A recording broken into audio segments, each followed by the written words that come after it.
কাশিমপুর কারাগারে ভিন্ন রকম ঈদ আয়োজন, বন্দী ও স্বজনদের ভোগান্তিহীন সাক্ষাৎ। আওয়ামী লীগ কোনো রাজনৈতিক দল নয়, মাফিয়া গোষ্ঠী, বললেন মাহফুজ আলম। ধর্মীয় উগ্রবাদ বিষয়ে নিউ ইয়র্ক টাইমসের প্রতিবেদন মিসলিডিং, মন্তব্য প্রেস উইংয়ের।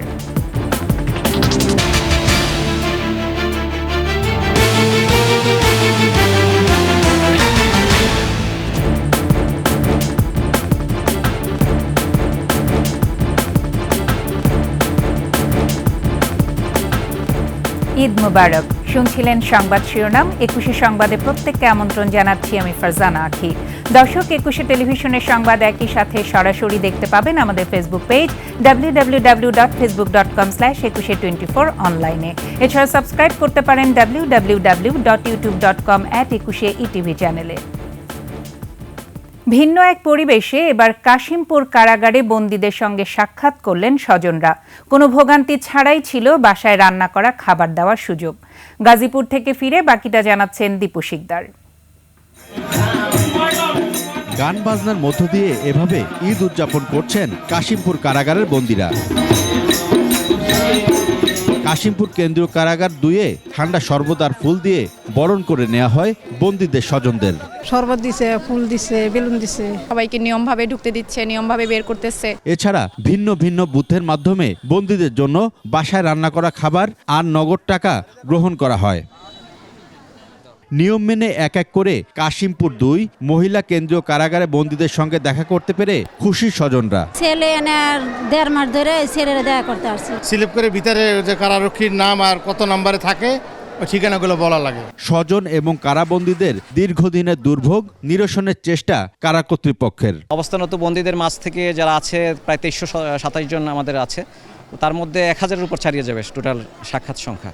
একইভাবে কাশিমপুর হাই সিকিউরিটি কেন্দ্রীয় কারাগারে ভিআইপি দণ্ডপ্রাপ্ত সহ অন্য বন্দীদের সঙ্গে সাক্ষাৎ করা সহ বাসার খাবার দেওয়ার ব্যবস্থা রাখা হয়। খুব সুন্দর শৃঙ্খলার মাধ্যমে সবাই খাবার বিতরণ করতে পারতেছেন। তাদেরও একটা সিকিউরিটির ব্যাপার আছে, খাবার দাবার চেক করে সবাই দিতেছে।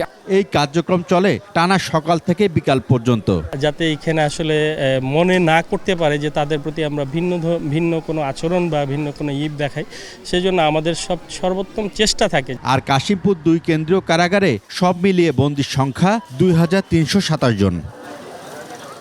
দীপু শিকদার, 21 টেলিভিশন, কাশিমপুর কেন্দ্রীয় কারাগার, গাজীপুর। আওয়ামী লীগ কোনো রাজনৈতিক দল নয়, একটা মাফিয়া গোষ্ঠী। তাদেরকে এদেশের রাজনীতি করতে দেওয়া হবে না, বলেছেন তথ্য উপদেষ্টা মাহফুজ আলম। গুম হওয়া পরিবারদের সংগঠন মায়ের ডাকের অনুষ্ঠানে তিনি বলেন, দুর্ভাগ্যবশত ভারত সরাসরি অপরাধীদের আশ্রয় দিয়েছে। সোহেল সামির রিপোর্ট। মায়ের ডাকের আয়োজনটি ছিল ঈদ উপলক্ষে, কিন্তু সেখানে কোনো আনন্দ ছিল না। ছিল ভাইহারা বোনের কান্না আর স্বামীহারা স্ত্রীর আহাজারি। আমাদের মনে হয় যাতে ঈদ না আসুক, আমার ভাইয়ের হাড্ডির সন্তান চাই। গুম খুনের মাধ্যমে যারা দেশে ভয়ের রাজত্ব কায়েম করে ক্ষমতায় টিকে থাকতে চেয়েছিল, তাদের আর রাজনীতি করতে দেয়া হবে না বলে সাফ জানান এই উপদেষ্টা। আওয়ামী লীগ শুধুমাত্র বাংলাদেশের জনগণের শত্রু, এই ভিন্ন এর কোনো পরিচয় নেই। এটা কোনো রাজনৈতিক দল না, এটা একটা মাফিয়া গোষ্ঠী ছিল। যে মাফিয়া গোষ্ঠীর প্রধান ছিল শেখ হাসিনা। কোনোদিন আর আওয়ামী লীগকে আমরা এই দেশে রাজনৈতিক ভাবে এখানে দাঁড়াতে দিব না। কত হাজার গুম হয়েছে এই পরিসংখ্যান চাই না। যারা আমাদের ভাইদের খুন করেছে, গুম করেছে, আমরা তাদের দেখতে চাই, বললেন মায়ের ডাকের এই সংগঠক।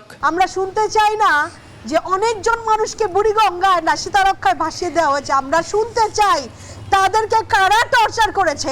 খুনিরা যে বাহিনীতেই লুকিয়ে থাকুক, খুঁজে বের করে প্রত্যেককে বিচারের মুখোমুখি করার প্রতিশ্রুতি দেন মাহফুজ আলম। যে সকল বাহিনীর সদস্যরা এখানে জড়িত ছিলেন তাদেরকে বিচারের আওতায় আনা হবে এই সরকারের আমলে। সোহেল সামি, 21 টেলিভিশন, ঢাকা। বাংলাদেশে ধর্মীয় উগ্রবাদ বিষয়ে নিউ ইয়র্ক টাইমসের প্রতিবেদন মিসলিডিং বলে জানিয়েছে প্রধান উপদেষ্টার press wing. New York Times এক প্রতিবেদনে বাংলাদেশে ধর্মীয় উগ্রবাদ বেড়ে গেছে এবং বাংলাদেশের নিরাপত্তা ব্যবস্থা উদ্বেগজনক বলে এক পেশের দৃষ্টিভঙ্গি তুলে ধরে। প্রতিবেদনে দেশের রাজনৈতিক সামাজিক অবস্থা এবং পুরো একটি জাতিকে কলঙ্কিত করা হচ্ছে বলে মনে করে অন্তর্বর্তীকালীন সরকার। প্রধান উপদেষ্টার প্রেস উইং এক সংবাদ বিজ্ঞপ্তিতে জানায়, ভুল চিত্র তুলে ধরে এমন উস্কানিমূলক বাধ্যতামূলক উদাহরণের উপর নির্ভর না করে গত 1 বছরে বাংলাদেশ যে অগ্রগতি অর্জন করেছে এবং পরিস্থিতির জটিলতার উপর গুরুত্ব আরোপ করা জরুরি। ঈদের দ্বিতীয় দিনে রাজধানীতে জাতীয় চিড়িয়াখানায় ঢল নামে দর্শনার্থীর। শিশু কিশোর থেকে শুরু করে বড়দের পদচারণায় মুখর হয়ে ওঠে এই বিনোদন কেন্দ্রটি। রাজধানীবাসীর পাশাপাশি ঢাকার বাইরে থেকেও অনেকে এখানে আসেন ঈদের আনন্দ উপভোগ করতে। আরও জানাচ্ছেন সঞ্জয় অধিকারী। বিনোদন কেন্দ্রগুলোর মধ্যে রাজধানীবাসীর অন্যতম আকর্ষণীয় স্থান জাতীয় চিড়িয়াখানা। ঈদের আনন্দ উপভোগ করতে অনেকেই ছুটে আসেন এখানে। বাচ্চাকে নিয়ে একটু আনন্দ উল্লাস করার জন্য চিড়িয়াখানাতে আসছে আর কি। এই প্রথমবার আসলাম, আমার ছেলেকে নিয়ে অবশ্যই ভালো লাগছে। সব পরিবারে ফ্যামিলি সহ এখানে নিয়ে এসেছি, অনেক আনন্দ হইতেছে। নোয়াখালী থেকে প্রথম আসছি, চিড়িয়াখানায় আসি খুব আনন্দ উপভোগ করতেছি।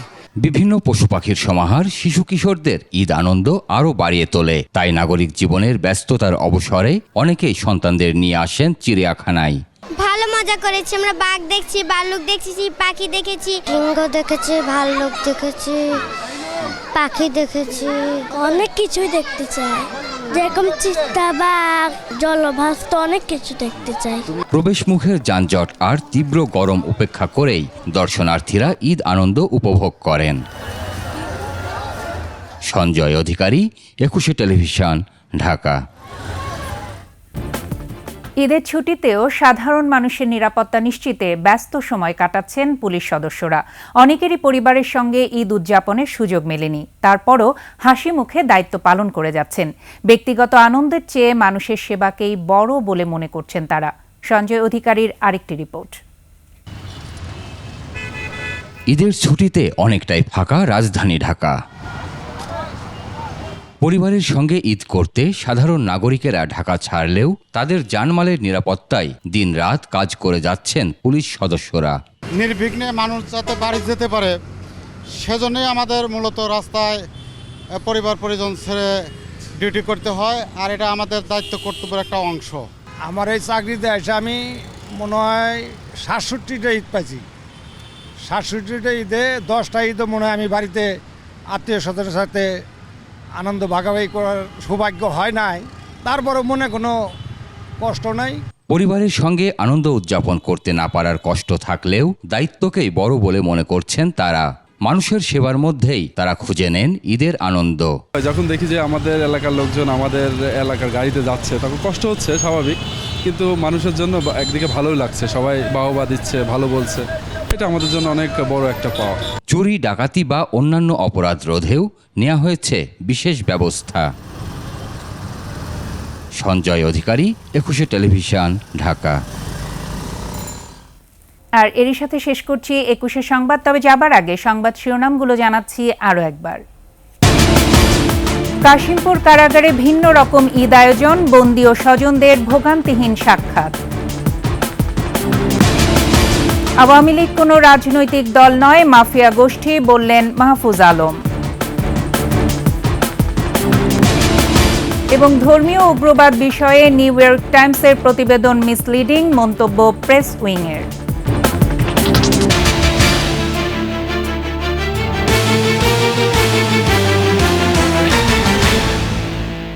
সর্বশেষ সংবাদ জানতে ডায়াল করুন 2021 নম্বরে, আর ভিজিট করুন 21-tv.com এই ওয়েবসাইটে। ফেসবুকে ভিজিট করতে পারেন www.facebook.com/2124 অনলাইনে। এছাড়া সাবস্ক্রাইব করতে পারেন www.youtube.com/21etv চ্যানেলে। এতক্ষণ সঙ্গে থাকার জন্য ধন্যবাদ। পরবর্তী সংবাদ রাত 11টায় দেখার আমন্ত্রণ রইল। 21-এর সাথেই থাকুন।